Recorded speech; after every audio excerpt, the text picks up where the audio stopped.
Hello everyone, today I have the privilege of showing you some characters I created, some 3D models that I've created in Hero Forge. Now this is a sort of online service where you can create a huge range of 3D mini characters. You can then have them actually printed. You can have them printed in a couple of different types of plastic, brass if you really want it, coloured plastic, which is what I'm going for. You can even get them as 2D standees, and I believe you can, if you have the right sort of subscription, you can get them as sort of the actual STL files to print, I believe. Anyway, I am going to be showing off a couple of the characters. I've made 4. Today you're going to see 2 of them, the first 2, and I'm just going to go through some of the sort of the choices that you've got available. And I have really enjoyed the process of making these characters and cannot wait for them to arrive. Of course, you'll see when they arrive.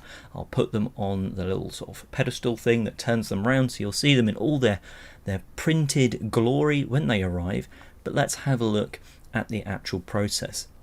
So the first character I made, I went in not really. I had a couple of ideas for certain characters, but this one I kind of wanted to go in and just be like, what can I make? What's going to look cool? And I sort of started to settle on sort of a turtle-like person. Really liked sort of the facial structure, that shell on the back. I thought that looked really quite sort of an iconic look straight away for a mini, so couldn't not do it. Now I wanted to sort of really test this system, so I gave this character, actually I did keep this sort of only one arm, and the reason I've done that you'll see later on. So at the moment I'm just going through a variety of different options. You don't just have that they've got an amputated arm, there are multiple sort of levels of amputation up the arm and different things like that. You can amputate legs and then have crutches and stuff like that. You can change the height, you can change pretty much everything about these minis, and it boggles the mind how much you can customize things. So once you've got your basic person or your basic humanoid, you can then start dressing them. So in this case I'm just going through some of the default costumes, and I really like this. You can go through, look at the costumes, and then you can go into the different parts, the head, shoulders, knees and toes. You can go into all the different parts of the body and change up those items, or you can not do that costume. You can just go in and pick exactly what you want. So I wanted this guy to look fairly I was going for a bit like a piratey swashbuckle, but not too much sort of look. Some of these I think were, for my character here, a little bit too much, but for yours it could be perfect. So yeah, just going down and having a look at some of the different headwear. I can't remember actually, I don't believe I put any headwear on him in the end. Just because they didn't necessarily suit them, because I liked the actual head, the face. I didn't want to detract from that too much. The fact you can go in and you can put different shoulder pads, shoulder plates on the different sides, I thought that was really, really awesome. And you can see scrolling down, there's so many different options. And actually for some of this stuff, you have the likes of under, over, and in this case neck, so you can have a shirt underneath. You can then have sort of an open flowing jacket. You can then have something around the neck, and that's what I'm just playing around with here, just seeing what some of the options are. Now you'll see in this case quite a few different things are greyed out. Now some of your choices will do this. For instance, if you have an amputated arm, you're not going to be adding anything weapon-wise into that hand. And in this case, depending on what you'd already sort of put on the upper half, it might sort of overlap, so it doesn't let you pick some of that stuff. And it's a really intuitive system. If it's greyed out, you can't do it. So loads of different outfit options, and I think that's a really cool thing because you can just mix and match. And while it might not necessarily instantly look like it's matching, as soon as you get to painting it yourself or painting it via the colour palette in here, you can instantly start to see that two different items can look like one flowing outfit just because you've sort of kept the colouring or whatever from one piece to another. So that was quite an interesting one. Another part there, because of the feet, you can see obviously he's got slightly different unusual feet, doesn't have any sort of different footwear that you can wear. Now if you want your character to be turtle but wearing footwear, you can very easily just go and change those legs to humanoid legs, put some boots on him or whatever sort of shoes you'd like. But in this case that's not what I'd got. So because I'd lost an arm, I wanted to add a tail to this guy, and that's maybe where you're starting to see how I've balanced this one out. I've done this because it means that you can still hold a couple of different items, but you've still got sort of like that balance of one thing and another. And while I sort of was looking through a lot of the different weapons, there is one that really did stand out, and that had to be this chain.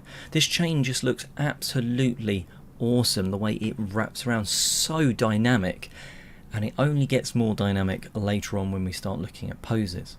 So that is wrapping around him, so I thought, well, we've got some long attack, let's balance him out with that shield on the tail, and I think that really does work here, because it means you've got some defense but you've got a really long reaching attack, and it gives this guy quite a unique stance. So this is where I start looking through some poses. I really like the sort of, again, the dynamicness. You've got that whipping chain, you've got the sort of the action shot.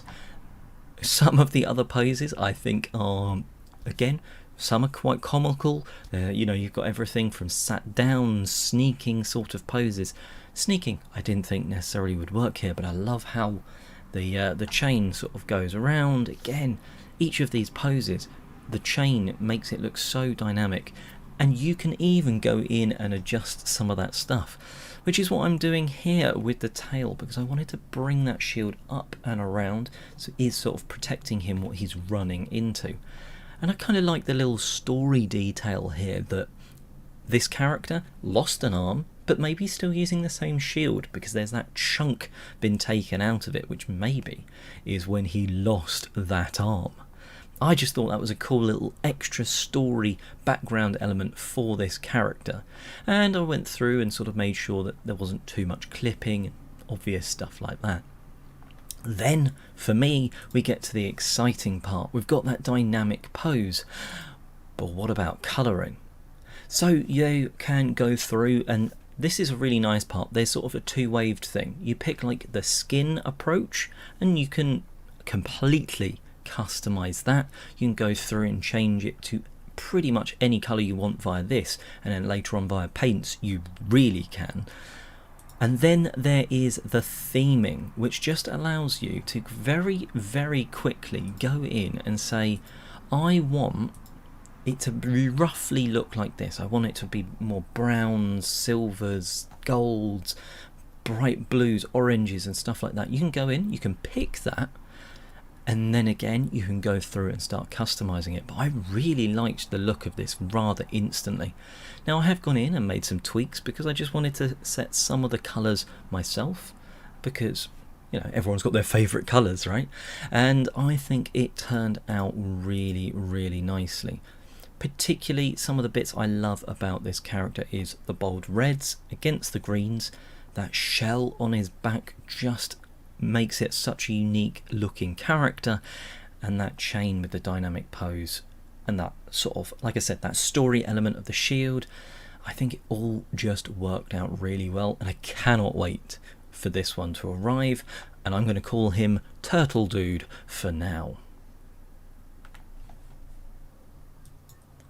So for this second miniature, I knew I wanted to create a character that I don't really have much mini representation for in my collection, and that would be either sort of like a gnome or a halfling. In this case I went for a halfling, and I wanted to make a roguey sort of character because I'd seen that dynamic pose, that sort of really sneaky pose, and I thought that would really fit a roguey sort of character. So I wanted to go for that and sort of try a very different looking character. So here we have a female halfling, and I'm just sort of going through and sort of making some minor tweaks, not too much, playing around with some of the hairstyles, of which there are lots of hairstyles, and of course you can change the hair colour if you're doing the colour printing or painting them yourself. Going through, I love that the all of the different outfits obviously scale really well. It doesn't look stupid on a halfling, although I'm sure you could make it look like that if you really wanted. I sort of stumbled across some of like a couple that I liked, and then ended up sort of going back and sticking with this one. I gave a bit of a necktie, like a sort of something that she could pull up if she was in the middle of a heist. And unlike in the turtle, I wanted to do something around that head, so you can see the little headband. I think that just looks really quite nice, and just added something a little bit different. And I would that would allow me to add that splash of colour to the headband that would match the rest of the outfit, sort of to tie it all together.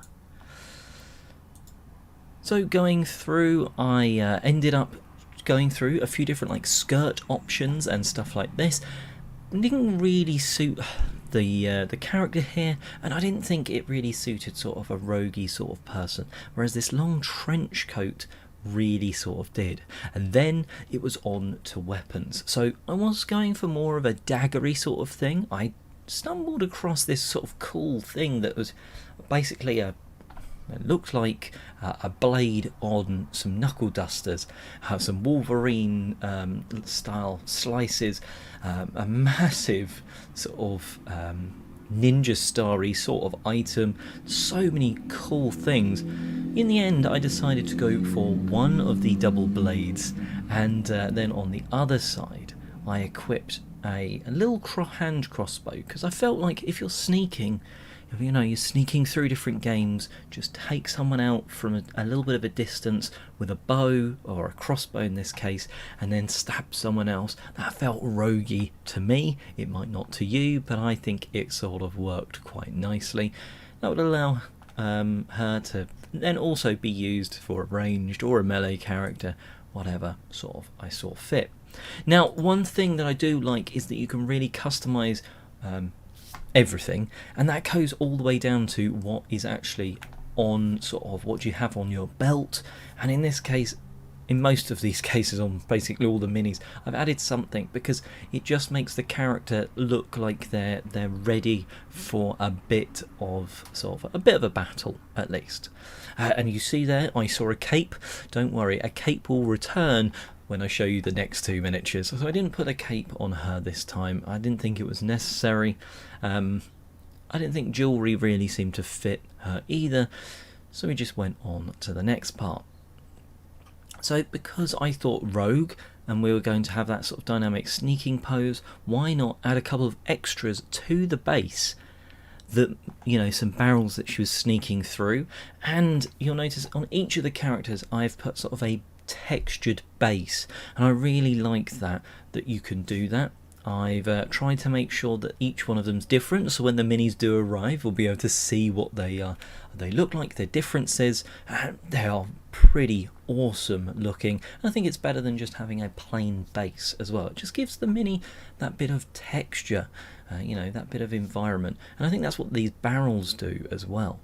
So here we go, I found that sort of sneaking pose that I want, but it didn't look quite right, so I sort of went in and I sort of started to tweak the mini just to try and bring the crossbow up a little bit, so you know you'd be ready while you're sneaking. I did have a little bit of a trouble trying to get the right one, whether it was tilt, angle and all of that sort of stuff, but with a little bit of a trial and error I got there, and it just meant it looked like the crossbow would be ready to sort of sneak in and take that shot.